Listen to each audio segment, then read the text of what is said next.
Flexion extension. Flexion extension and radial and ulnar deviation. Okay. So I went downstairs to get this table because if I'm going to do, did you start it? Mm-hmm. Okay. If I'm going to do wrist flexion extension, I want to make sure that the arm is supported. I don't like to use these tables because there's cushion, and so we get some compensatory stuff I don't see as well. We're going to lower this down. Okay, bring it close to her. And just for comfort, because this edge is a little uncomfortable, I'm just going to put a towel or a pillowcase since we're out of towels. We're using pillowcases now. Mm-hmm. Okay. The motion we're going to do is wrist flexion and extension. And actually, let's see if I can do something better here. Try to get her more. Sorry. Okay.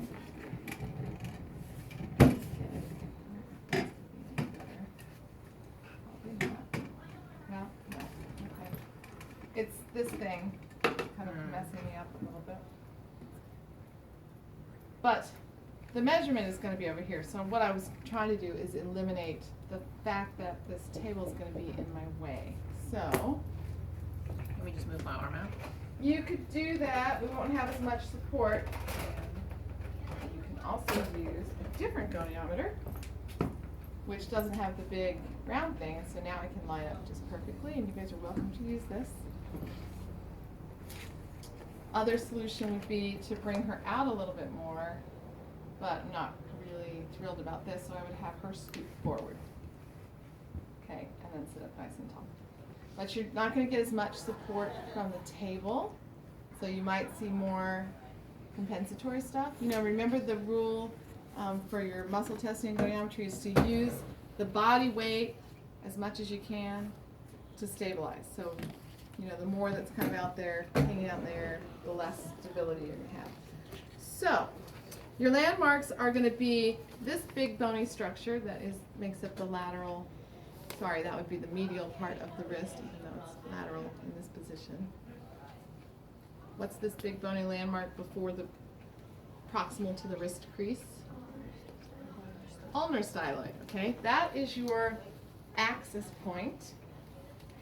Your stationary arm. Is that? Okay. Your It's on plastic. Mm-hmm. It's okay. Stationary arm is going to be midline of the forearm, and you can use the lateral epicondyle as a landmark to kind of help you there. Then your movable arm is going to be a line through the 5th metacarpal, which is really easy to find. It's the long bone that makes up the the medial part of the palmar aspect of the hand, right? Palmar or dorsal. That's that bone there, okay? Then you want to make sure they can get to neutral. So let's bring your hand up to 0.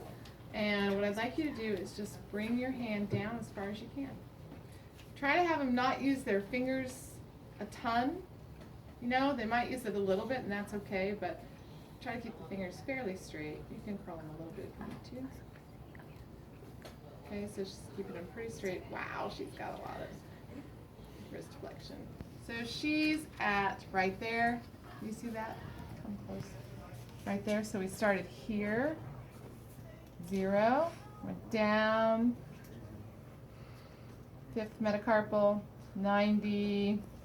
Right almost at 90 degrees, like 89 degrees. Okay? Then extension is the same. So you guys can't see. Come over here. Come over here. How can you see what's going on? You can't see your Just come over here.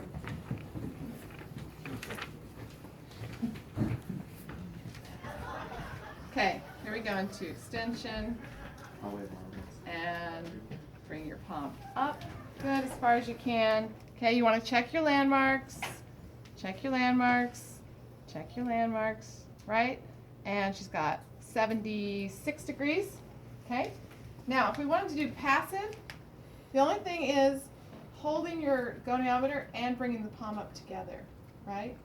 So you always want to instruct, keep your hand completely relaxed. I'm just going to take you up through your range of motion and just let me know if you have any discomfort, okay? And then I would just bring her up. See, I'm supporting the whole hand. I'm not doing it with my fingertips. I'm supporting. Take her up as far as I can. Make sure you get to an end feel unless she says, ow. She wants to stop. You're going to go to an end feel. This is a nice firm end feel, which means it's capsular, which is normal. And then I have to make sure I passively return her to neutral, but I also, if I'm doing passive, that means that probably someone doesn't really want them doing a lot of active contraction. So I'm not going to leave her hanging out here. I'm going to put her hand also back on the table. Okay, makes sense?